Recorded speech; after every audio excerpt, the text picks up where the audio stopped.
Bapak Ibu dan saudara sekalian yang berbahagia, sudah serba lengkap apa yang telah dikemukakan oleh Bapak-Bapak tadi, bahwa sekarang ini sebenarnya kalau diskusi ini saya coba untuk saya angkat mengerucut ke atas, itu semua akhirnya adalah kata kuncinya adalah di kepemimpinan. Maka oleh karena itu ada seorang filsuf mengemukakan begini, di dalam sebuah perang besar, maka semua fasilitas dan utilitas wilayah bisa rata dengan tanah. Kemudian muridnya bertanya, filsuf, apakah itu bentuk kerugian? Belum. Itu walaupun kerugian, tapi kerugiannya amat kecil. Tanya lagi muridnya, filsuf, kerugian yang besar bagaimana? Kerugian yang besar itu ialah manakala mangkatnya seorang pemimpin. Saya belajar tuh 2 tahun, secara nggak sengaja akhirnya saya menemukan sendiri dengan saya menggunakan pemodelan, Pak. Jadi sistem mathematical modeling. Ternyata peranan kepemimpinan itu hampir pasti. Jadi kepemimpinan hampir pasti mempengaruhi peradaban. Apakah peradaban itu signifikan naik atau turun sama sekali. Nah, ya kebetulan juga bahwa sekarang ini kita akan menyelenggarakan pesta demokrasi pilpres ya. Mudah-mudahan rakyat ini tidak salah memilih sehingga betul-betul terpilih pemimpin yang betul-betul sangat spektakuler untuk peradaban.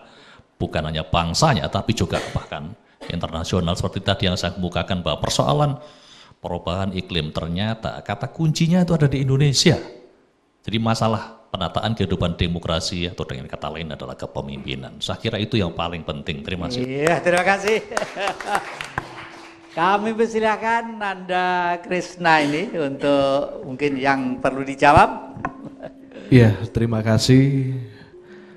Sebenarnya semua sudah dirangkum dalam penjabaran dari Bapak Marsuki, Bapak Artono, Bapak Antoni, dan Ki Indarwanto. Luar biasa juga sih teori Kumbaro Karno tadi dengan teori sapiismenya dan menidurisasi ya.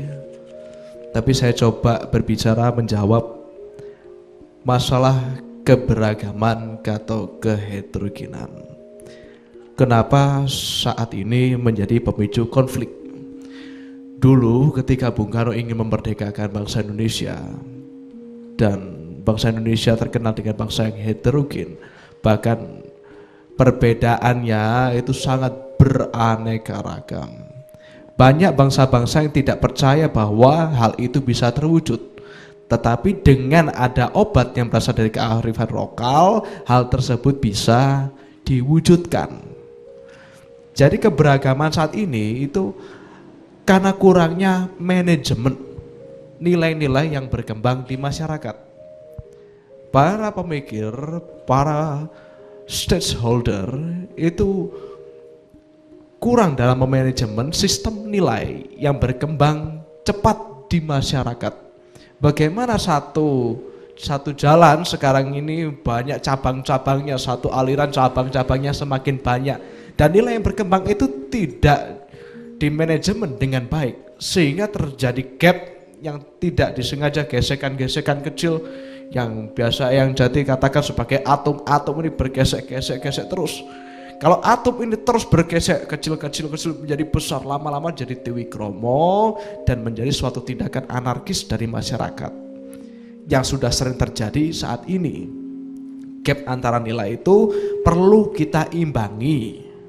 Termasuk juga sebenarnya di sini bukan masalah import atau ekspor agama, tapi lebih pada manajemen nilai tersebut. Jadi intisari dari agama itu sebenarnya kan suatu nilai ketuhanan dan nilai kemanusiaan. Itu yang harus lebih ditekankan, bukan bener-beneran oh pangeran iku wekku, dudu wekmu, pangeran iku wekku. Kita harus sadar bukan Tuhan itu punya kita, bapak-bapak, ibu-ibu sekalian. Tapi perlu kita bangun kesadaran bahwa kita semua inilah yang milik Tuhan. Ya, nilai-nilai tersebut seperti kalau kita itu belanja makanan di luar. Di rumah sudah ada makanan, kita mau keluar jajan makanan, boleh, wong kita tidak nyuri, kita beli kok.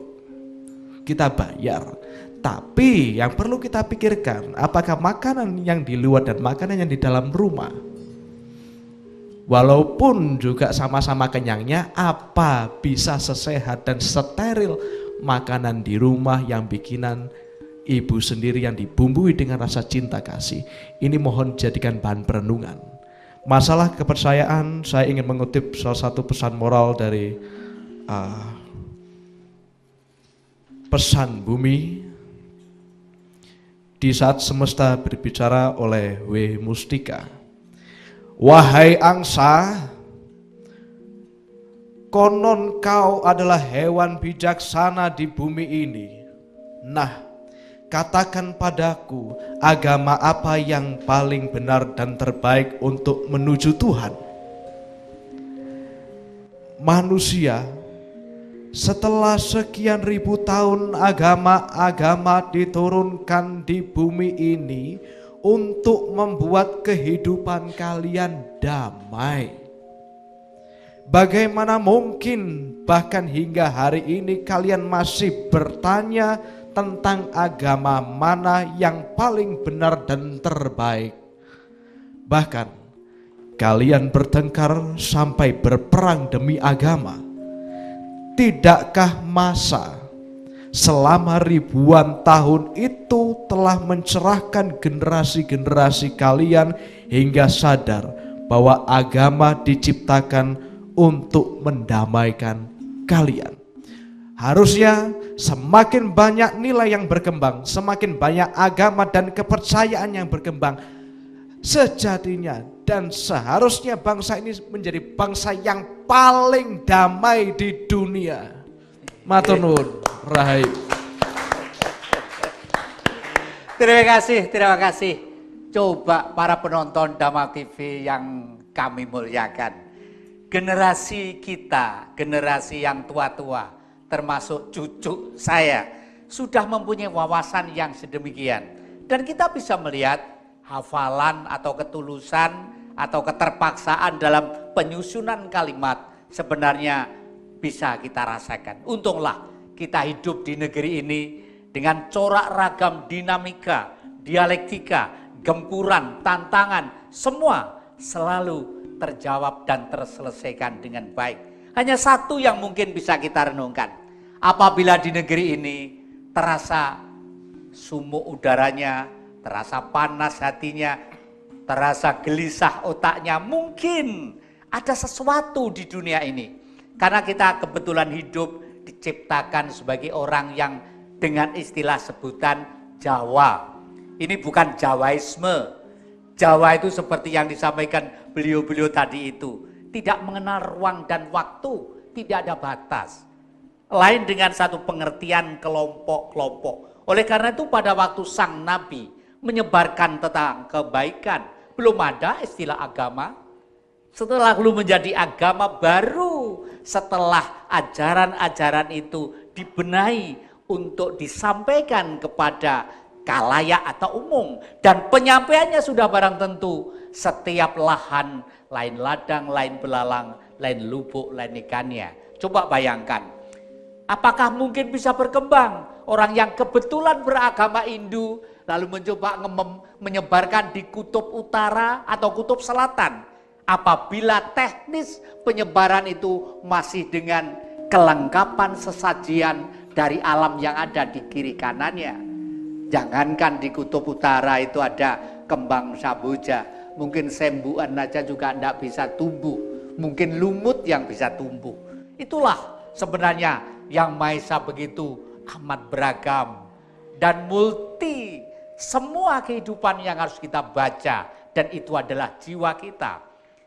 Oleh karena itu di dalam orang yang mengerti tentang firman yang Maha Kuasa, sudah tidak ada istilah aku, kami, yang ada adalah kita. Bahkan kita dengan semesta alam ini pada hakikatnya adalah satu dengan semut pun, dengan udara, dengan matahari, dengan api, dengan apa saja. Semua yang ada di dalam lingkungan kita adalah kita. Inilah mungkin ajaan kita ke sana. Ini perlu kita dengungkan, mengingat akhir-akhir ini dunia kelihatannya semakin panas. Bahkan negara asal mula peradaban itu tiap hari hanya disuguhkan dari peperangan pertengkaran dari satu ke satu dengan yang lainnya. Nah, 2 paket calon presiden kita harus yakin bahwa mereka adalah anak-anak pertiwi yang sudah dipilih oleh Tuhan untuk menjadi calon presiden. Kalau begitu jangan nistakan dan jangan saling menistakan. Kisah Jati. Abu Roto.